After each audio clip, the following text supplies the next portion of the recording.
Hey guys, we're live. Just give us a few seconds here to get situated. We have a lot to talk about.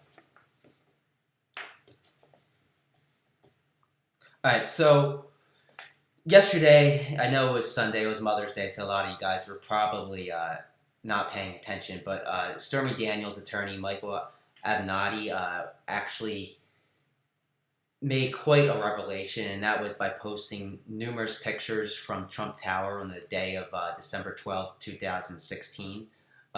He didn't give the names of the individuals that he posted pictures of, but we were able to kind of figure it out, and we ended up being correct. I thank the Twitter community for helping us figure out this mystery, I guess. But the man in the picture that was so important to all of this was a man named Ahmed Al-Rumahi. He's basically the head of Qatar Investments, which is an offshoot of Qatar Investment Authority, which is a government-run investment company in the country of Qatar. Worth approximately $100 billion, this investment fund, so it definitely has a lot of money to be working with. And you might say, what's the significance of this? Why 100 billion. I said 100 billion, not 100 million, just to point that out. You might say, what is the significance of this? Why does this mean anything? Why is Michael Avenatti posting this? Who cares? But we'll kind of explain here why this is so significant. It kind of brings everything together. It brings the entire puzzle with Trump, Russia, Carter Page, the Steele dossier, and Qatar. And it kind of links Michael Cohen into everything too, as well as Michael Flynn, who we've already known has been and is involved.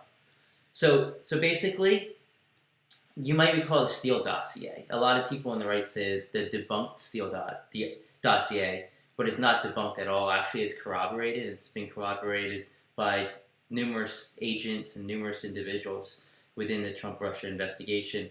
So basically, in fact, I haven't seen anything that has been proven false as of yet, besides a few misspellings of names, which doesn't count. Go ahead. So basically, if you read the dossier and you get way down somewhere towards the bottom of the dossier, there's an allegation in there that says that Carter Page flew to Moscow in July of 2016. It was actually, they're not sure if it was July 7th or July 8th. Of 2016, and when he was in Moscow, he met with the head of Rosneft. For those who are unaware, Rosneft is the government-run oil giant. It's basically this huge oil company run by Vladimir Putin. And Page met with these individuals, and according to the dossier, he met with a man named Igor Sechin, who is the CEO of Rosneft. He also met with numerous individuals within the investor relation department of Rosneft, and this was all back in July before anybody knew anything like this was going on. Yeah, so, excuse me. So, Rosneft offered Carter Page, according to the dossier, the brokerage of 19% of the sale in Rosneft. So basically, to the Trump campaign. So basically, they offered him a huge commission. We don't know what the terms of the commission were, maybe 0.5%, who knows? Yeah, but to point out, Rosneft's current value is $68 billion right now. Now, if you consider that 19% of that's worth roughly $13 billion, even if it was 1%, that's $130 million in commission. Yeah, so, and Carter Page, apparently, according to the dossier, agreed to this deal if, and in turn, the Trump administration, if Trump was elected president, was to lift sanctions which greatly affected Rosneft. So people say, "Oh, the dossier has been debunked. This is just what the allegation in the dossier." But the thing here is, Carter Page admitted to it. Yeah, Carter Page admitted to the House Intel Committee when he went in for questioning that he actually did go on July 7th or 8th. We don't know the exact date. To meet with Rosneft officials. He admitted that they actually did briefly touch on the sale of the 19.5% stake. And this was back in July, well before even the board of directors of Rosneft was aware that this deal was in the works, which is telling. I mean, the board of directors of the company didn't even know that a deal was in the works, but Carter Page, working on the part of the Trump campaign, found this out when he went in July. So there we have that part of this, but that's nowhere near the entire story. So that was back in July, but then 5 months later, in December 7th, Russia announces that they've sold 19.5% of Rosneft to Qatari Investment. Now, this is basically the exact same amount that the brokerage of Rosneft was offered to the Trump campaign. According to the dossier. So this kind of validates that, but the greater point here is 19.5% was sold or was acquired by Qatar Investment and a company called Glencore PLC. But Glencore's position was then transferred or sold to Qatar Investment.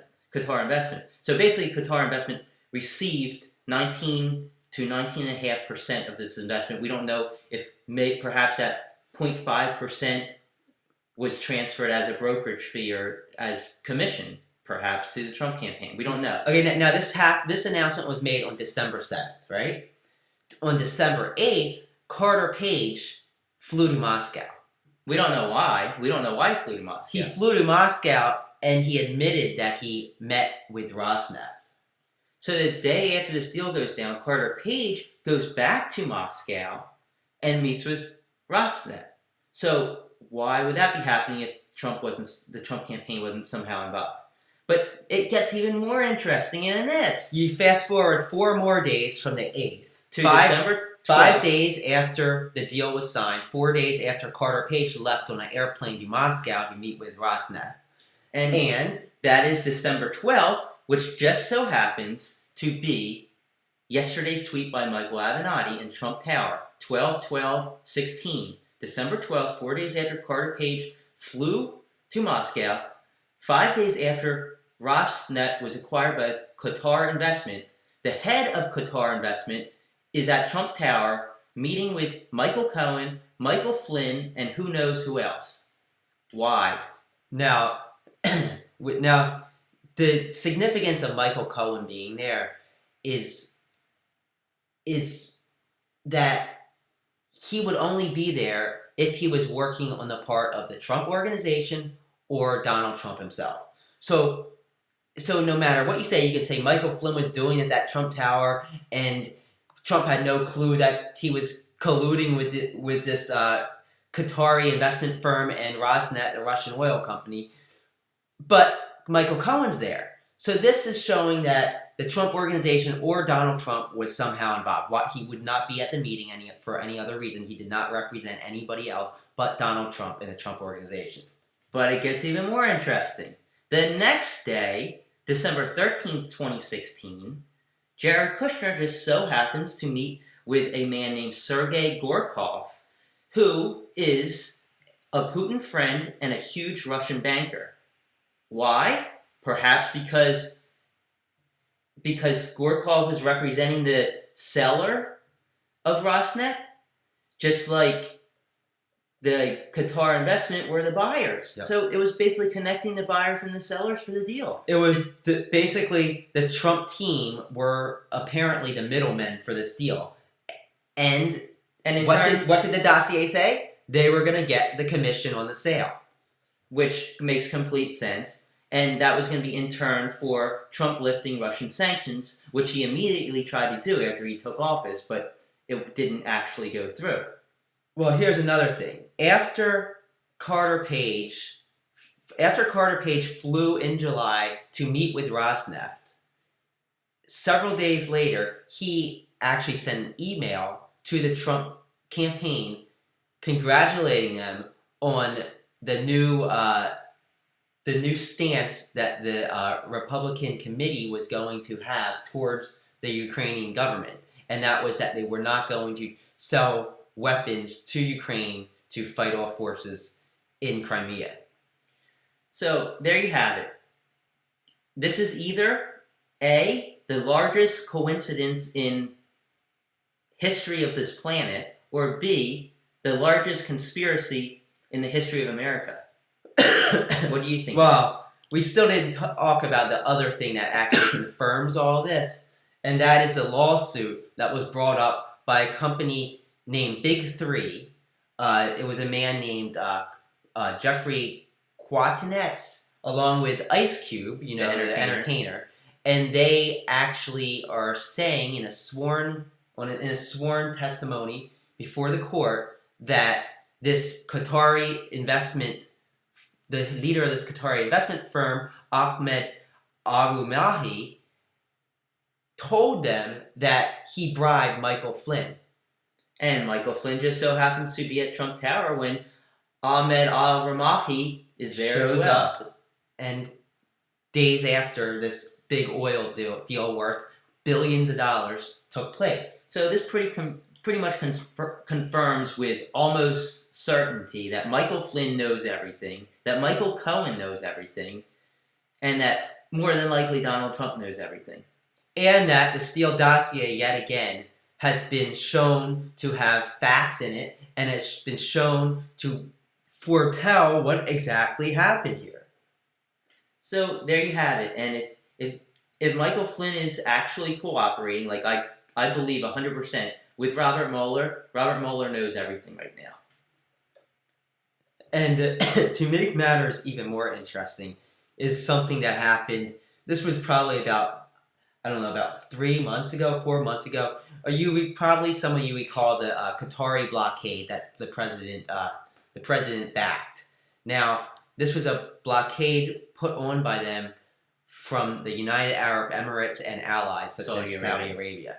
Now, it's interesting to note that this blockade was clearly against Qatari interests, correct? But it was in support of the UAE.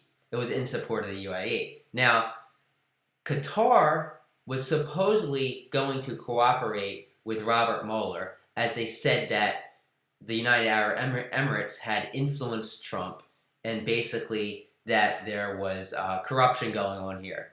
Now, but Qatari Investments, individuals from that company, actually flew to the White House and met with President Trump. That's correct. And after that meeting, I suppose that they told him, they basically blackmailed him into cooperating with them, saying, listen, we're going to cooperate with Robert Mueller if you don't do as we said. And then the blockade was suddenly lifted, and Qatari government officials purchased $6.5 million in real estate in Trump Tower. So if you don't think there's corruption going on in this presidency, in the campaign, among the people surrounding President Trump, you're either blind to reality or you just don't want to believe it. Or you just don't have the facts because you're watching too much Fox News. Yeah, I mean, it's so clear that what the dossier set forth about this Rosneft deal is actually what was taking place. Maybe the exact facts, exact details are not 100% correct. We don't know yet. But the whole theory is pretty apparent, wouldn't you say? I would have to agree. And I have a theory that Mike Flynn is cooperating fully with Robert Mueller. I think it's kind of an act that he's putting on. Like, you hear about him going out on the campaign trail for other congressmen, and he's still kind of supporting President Trump, as is Mike Flynn Jr., who's been very supportive of President Trump.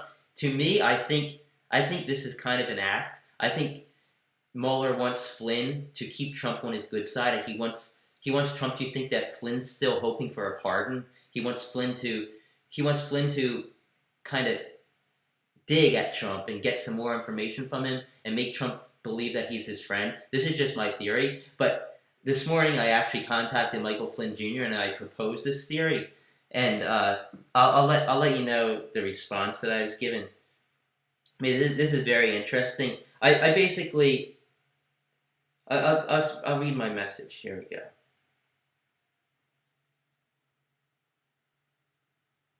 So this morning I actually contacted Michael Flynn about what's going on. Mike Flynn Jr. about what's going on in Israel in Gaza today. I had some previous conversations with Flynn Jr. We actually It's been a friendly conversation. We talked about our kids and how we just want the best for our families. And I really believe that Mike Flynn Jr. is a good guy, and he really does only care about his family, even though I feel he's pushing conspiracy theories. But anyhow, I wrote to him this morning, and I said, it's a bit long. I'll read it. I said, just wondering what your take on the Jerusalem embassy move is. Do you really believe that it's worth the lives of 6 Palestinian children who were killed today? And he went on and he explained how does the embassy move have anything to do with the Palestinians who were killed? They were protesting and got violent. No one forced them to do that. The embassy move is absolutely important because it solidifies our interest in the Middle East and shows that America is not going to back down. And I respect his opinion. I think that's his honest opinion on the matter. So I responded. I basically argued his point, but then I said I had a theory about him and his father, Michael Flynn Sr. And I said, my theory is that your dad knows the ins and outs of the conspiracy that took place.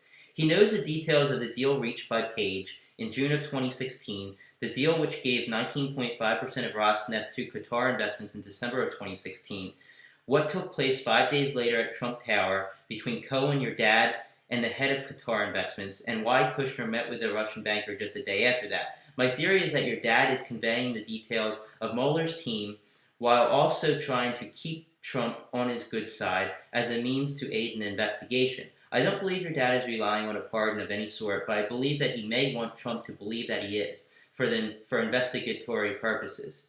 So then Mike Flynn ignored this theory I had and just responded about the Israeli-Gaza conflict today. And I basically responded and said, any response to my theory? And he said, I don't. I just continue to be patient and see what actually comes out as truth.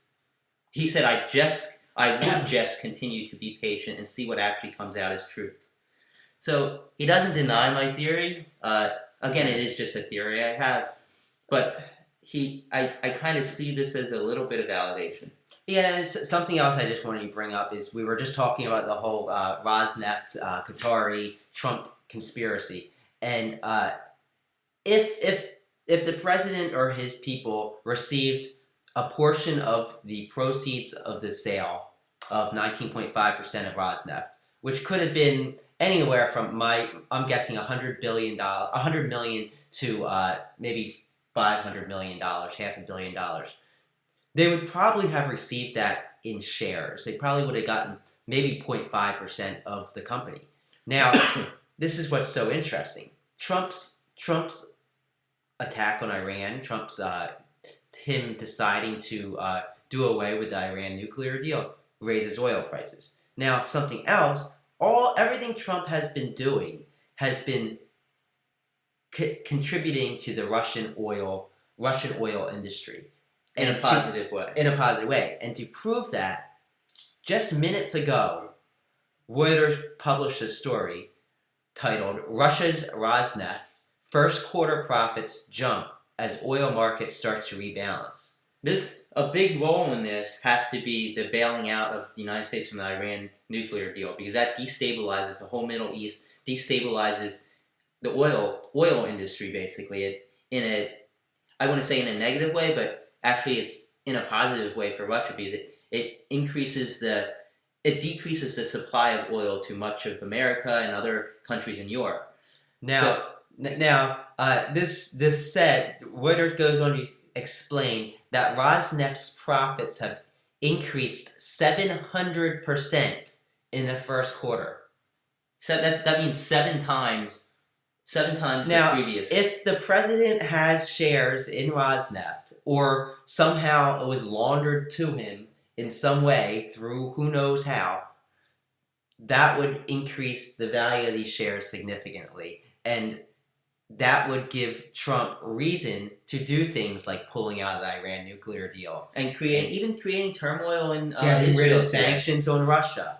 It would give him incentive to do that, financial incentive, monetary incentive.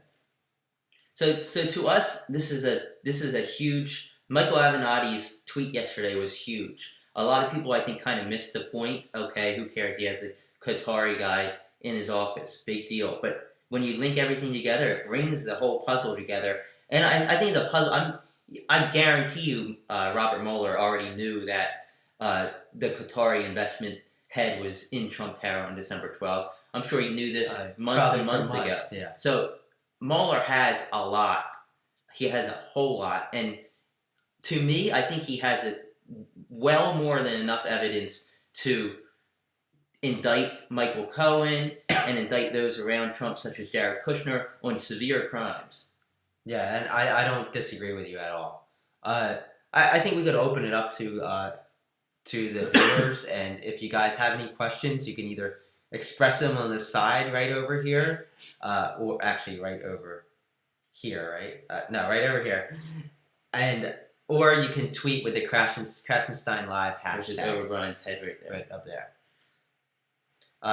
Do you think North Korea will get rid of all their nukes? I don't think they will, but hopefully they do.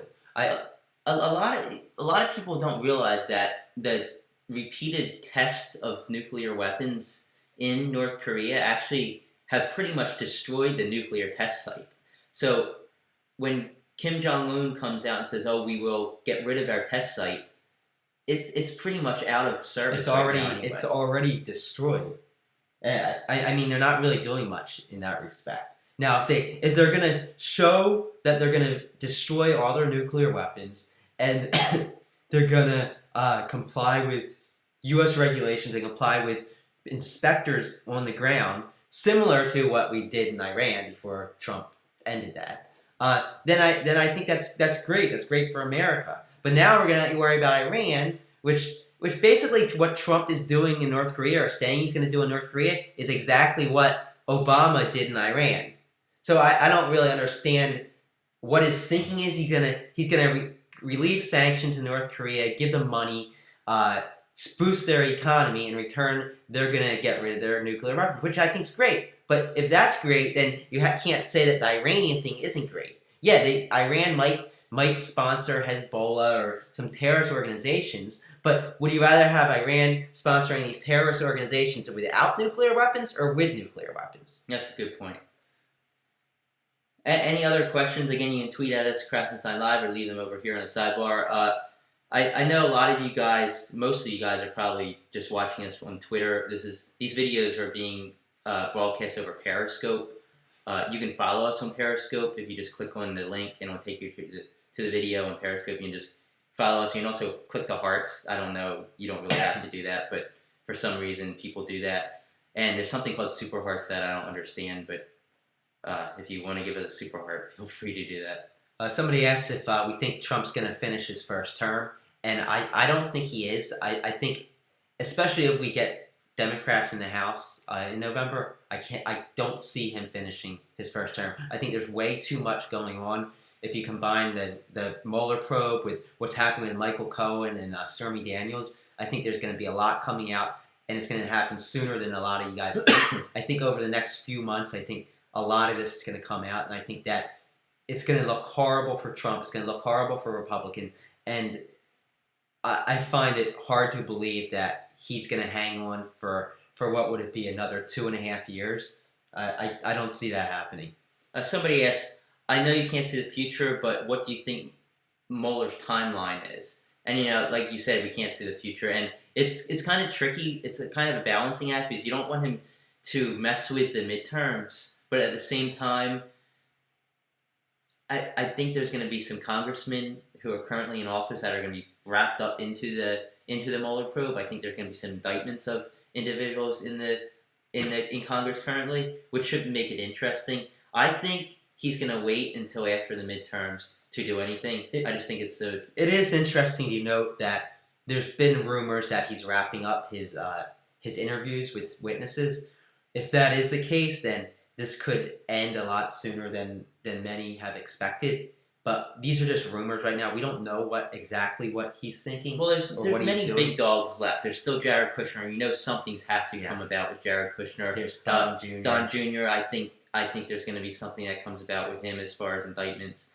And there's several other key figures who haven't been brought in, haven't been indicted yet. And I don't think they're all going to be indicted at the same time as Mueller releases a referral to Congress on Trump. I think Mueller still can indict these individuals to try and get them to talk as well. Even if he doesn't think he can, I think it would be worth a try to hopefully get them to talk, because the more evidence he has, the better. It's the more evidence he has for a referral to Congress to prove his case, the better. So why not try? So I think we're going to see more indictments, or as far as Trump's inner circle goes, prior to a congressional referral by Mueller. I mean, that's just my guess. I'm not in the investigation. I have no clue really, but that's what I think would happen. Somebody asked, do you think that there'd be enough votes in the Senate? They'd need 67 to convict Trump after an impeachment. I think that if Mueller clearly defines the crimes, and if this conspiracy is as large and as widespread as I think it is, I think the more moderate Senate will probably be able to convict Trump.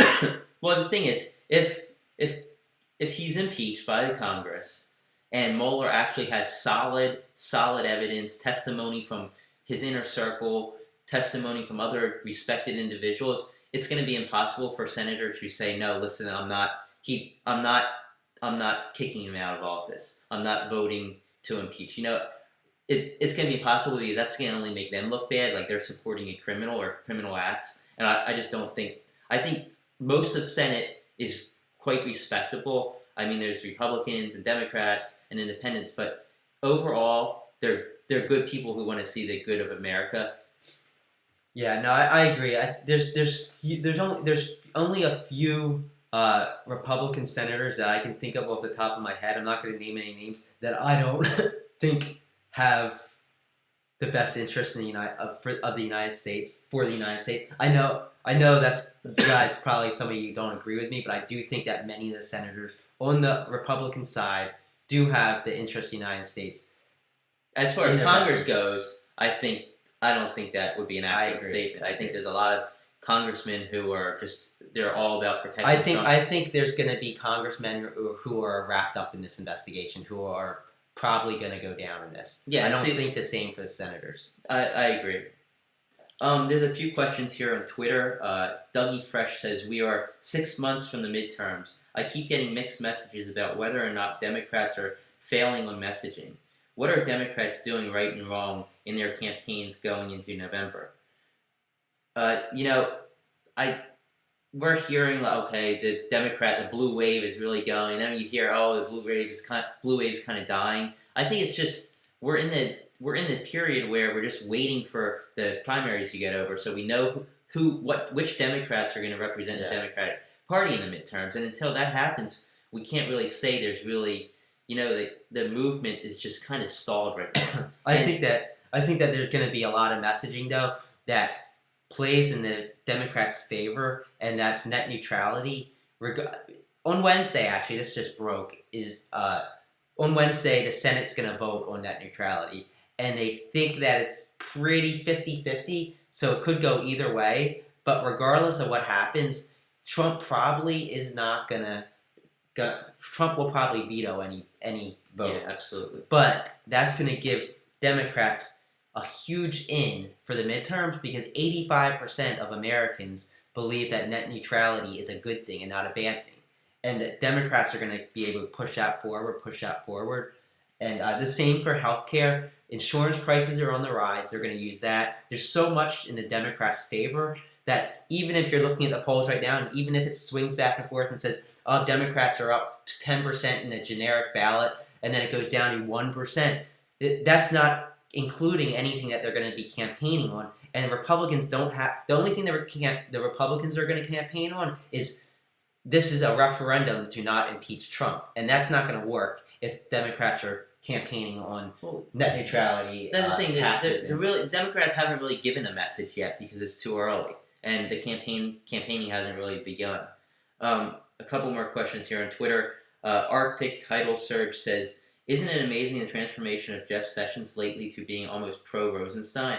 And, I agree, it is. I think he sees what's actually happening. I think he's seen some evidence. I think he realizes that he's going to be in some deep crap if he goes along with Trump. If he helps Trump obstruct justice, it's only going to come down on him in the long run. And I think he's finally realizing that in the end, Trump's going to be ousted. I think people are going to see the truth eventually. Another question here from Sunny in Florida says, heard of Putin wanting nuclear facility in Arab desert? I have heard some stuff about that. I haven't really researched it much. Have you heard much? I can't really speak too much of that. And one more here on Twitter. Adam says, hypothetically, what would have to happen for a Republican Congress to impeach and or convict Trump? Republican Congress, I don't know if I could see that happening. Well, the House, a Republican House. Yeah, House.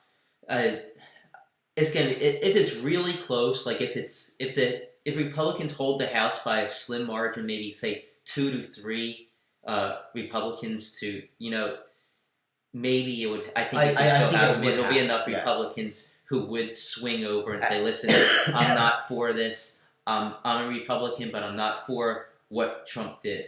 At the current where we are currently in the House, I could not see an impeachment vote, even with a Mueller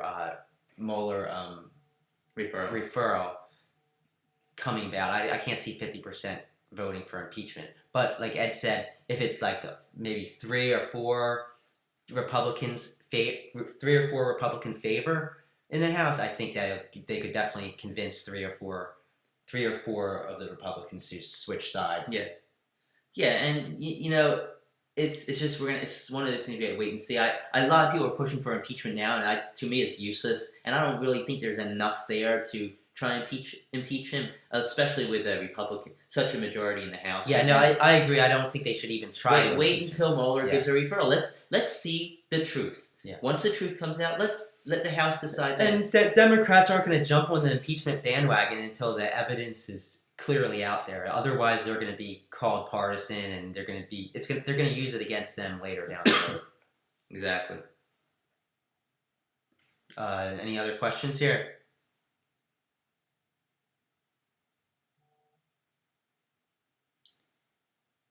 I mean, we could close it out. Yeah, I think that was a good show.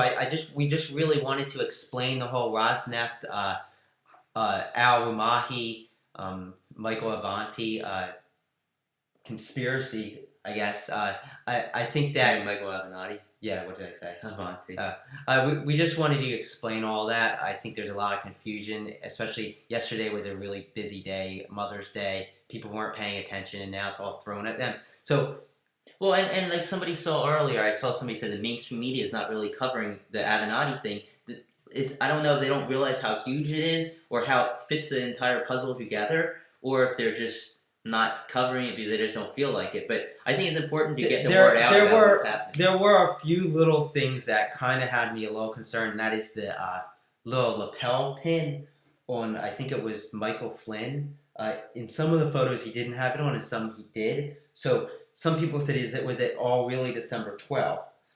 And well, the video was from Trump Tower. The video, the pictures were taken. They had another picture without a pin on, and I didn't look into that, but it's damning. I wouldn't believe what Fox News is going to spin this. I'm sure they will. Well, there's videos of Michael Flynn there when Qatar Investment there, so there's no way he wasn't there. And Michael Cohen was there as well. It would be interesting if we could identify some of the other individuals in the elevator. There are some pretty mean-looking people in the elevator. Some people just look mean. Some of the friendliest people I know look mean. You can't use that to judge. But yeah, like I think it's very important to get the word out about what this means, and I just don't think enough people are sharing the idea that the fact that Qatar Investment's head was at Trump Tower this soon after the Rosneft Qatar Investment deal that Trump's accused of being involved in the dossier. It all comes together, and people aren't realizing it. I think it's hard to realize because there's so many different articles out there on the internet, and you kind of link it all together. That's what we try to do. I know Seth Abramson's also done a really good Twitter thread that I think you should all read. It basically, I just saw it, and it's basically the same thing as ours. I think he actually wrote it before ours, though, so he deserves a lot of credit for that. And I think we're going to hear and see a lot more over this week And over the next couple of weeks, I think Avenatti is probably going to release some more I think information. the pace of this is going to pick up, and I think that you're going to see more and more panic coming from the Trump camp, and more lies coming from Sarah Sanders and the gang. I think it's important that you guys follow what's actually happening rather than Fox News or some of these other websites like True Pundit, who are kind of towing the Trump line and creating conspiracies saying that it was the intel agencies spying on Trump and stuff like that. Like the latest story is that there was a spy the FBI had in the Trump campaign. Now, this wouldn't be a spy. This is what you call an informant. And an informant would be working for the FBI at the request of the FBI in front of a judge. Now, you can spin it all you want, but an informant isn't a spy. An informant is somebody providing information to the FBI. I mean, you want to call it a spy, but it's not anything. It's not illegal in any sense of the word. If there was a spy with the FBI in the Trump campaign, it would mean that a judge clearly saw major crimes. Well, I don't even think you need a judge to get basically have informants working for you. So I mean, it's completely legal. There's nothing about that. There's Dougie Fresh on Twitter has another follow up. He says, as a follow up to my other question, I know trying to convince Trump voters is a lost cause, and Democrats need to move people who didn't vote in 2016 to be successful. What will move these people? If healthcare didn't move them in 2016, why in 2018? Well, I think gun laws. That's huge. I think that's something that's going to move the Democrats, especially the younger generation. I think that's something that we're going to see a lot of. Not anything to circumvent the Second Amendment like a lot of Trump supporters claim. I think the environmental issues that Trump's bringing about, denying climate change, I think that's really striking a nerve with a lot of young people, especially college age young people, and I think that's going to drive people to the polls. Yeah, I agree. So I think somebody mentioned ZTE, and I'll just go over that a little bit. Trump is basically offering concessions to the Chinese smartphone maker ZTE, and this is against everything he campaigned on, and it's kind of crazy that he's doing this, catering to the Chinese. And this all, in my mind, this all goes back to the Steele dossier that was released last January, or 2 Januaries ago. And it said that Trump officials were actually okay with all the leaks and all the rumors about Russian collusion because it covered up the big story, and that was colluding with China. Yeah, well, it wouldn't surprise me one bit if the Chinese government or ZTE actually reached some sort of agreement, like where Trump gives certain concessions in order for some sort of money somewhere, or sort of shares and stock. And in my opinion, what Trump is doing is basically what Russia wants him to do, and that is to leave Europe behind and create an alliance with China, Russia, and North Korea. He's leaving the West behind and going towards the East. And this is exactly what Russia would want to happen. Oh, absolutely. And the exact opposite of what Canada and Europe and all of our allies would want to happen. And it's sad because Europe actually has our best interests at heart because we're a democracy, and these Eastern countries, Eastern nations like China, North Korea, Russia, they're not democracies, they're dictatorships or communists, and they're in it for themselves. Well, just like Brexit, Russia was so supportive of Brexit because they just want to divide Europe apart. They don't want the European Union because that's a huge union of strength against Russia. So they want to break that union apart so that Russia, instead of fighting this huge union, can just fight against individual countries. Or it's just a Russian way of what they want. Yeah. All right, well, I guess that's it for now. We're going to try to do these more often. I'm going away next week, so we might not have any until later next week. But try and get the word out about what Avenatti's tweet yesterday means, because I think that's really important. And feel free to go on our Twitter. We tweeted this link to this video. If you know anybody who's confused over this, feel free to just retweet it or share this video. We're not trying to get publicity for ourselves. We just think that there needs to be information out there about this, and it's not really happening. The mainstream media is not really talking And about I it. definitely suggest everybody should follow Seth Abramson and Michael Avenatti if you haven't already, because there are two huge accounts which really explain things in depth, and they're kind of bringing the puzzle pieces together. Yep. All right, so see you guys later. Thanks for joining in.